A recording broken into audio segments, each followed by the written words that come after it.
ചാണക്യയിൽ എത്തിയപ്പോൾ അവരുടെ ക്ലാസ് എന്ന് പറയുന്നത് ആദ്യം ബേസിക് വെച്ചിട്ടായിരുന്നു തുടങ്ങിയത്. അത് ഒരു നല്ലൊരു റിഫ്രഷർ ആയിരുന്നു.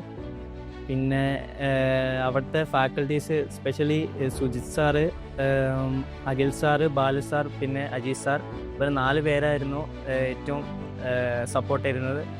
അവരുടെ ക്ലാസ് അടിപൊളിയായിരുന്നു. അത് എന്നെ നല്ലോണം സഹായിച്ചു പാർട്ട് 2 പാസ്സാവാൻ.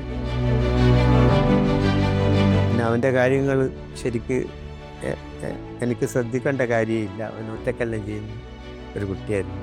ബികോം കഴിഞ്ഞതിന് ശേഷം അവനൊരു കോഴ്സ് നോക്കിയപ്പോൾ അവൻ്റെ ഇഷ്ടത്തിനനുസരിച്ച് CMA US എന്നൊരു കോഴ്സിലേക്ക് ചേർന്നു. അപ്പോൾ ഞങ്ങളെല്ലാവരും കൂടി പോയിട്ടാണ് പിന്നെ ചാണക്യ എന്നുള്ള സ്ഥാപനത്തിലേക്ക് പോയി അവന് അഡ്മിഷനും കാര്യങ്ങളെല്ലാം ചെയ്തു. അതൊക്കെ അതിനെപ്പറ്റി അന്വേഷിച്ച് നോക്കുമ്പോൾ നല്ല ഒരു ഇൻസ്റ്റിറ്റ്യൂട്ടാണെന്നുള്ളത് അവൻ തന്നെ ഞങ്ങളോട് പറയുന്നു.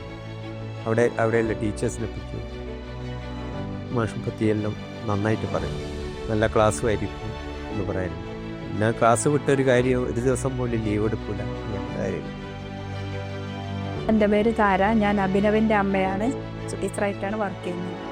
പിന്നെ അഭിനവിനെ പറ്റി പറയുകയാണെങ്കിൽ ആദ്യം അവൻ മോശമില്ലാതെ നന്നായി പഠിക്കുമായിരുന്നു. SLCക്കൊക്കെ നല്ല മാർക്കൊക്കെ ഉള്ള A+ ഒക്കെ നേടിയാൻ. അതുപോലെ +2-നൊക്കെ നല്ല മാർക്കുണ്ടായിരുന്നു. ഡിഗ്രിക്കും മോശമില്ലാത്ത മാർക്കുണ്ടായിരുന്നു. അവൻ്റെ പഠിപ്പിനെ പറ്റി പറയുകയാണെങ്കിൽ അവൻ തന്നെ പഠിക്കും. ഞാനങ്ങനെ അവൻ്റെ പഠിപ്പിനെ പറ്റി അങ്ങനെ പറയാറോ അതിൽ അങ്ങനെ ഇടപെടാറില്ല. പഠിക്കലുണ്ടോ എന്ന് മാത്രമേ ചോദിക്കാറുള്ളൂ.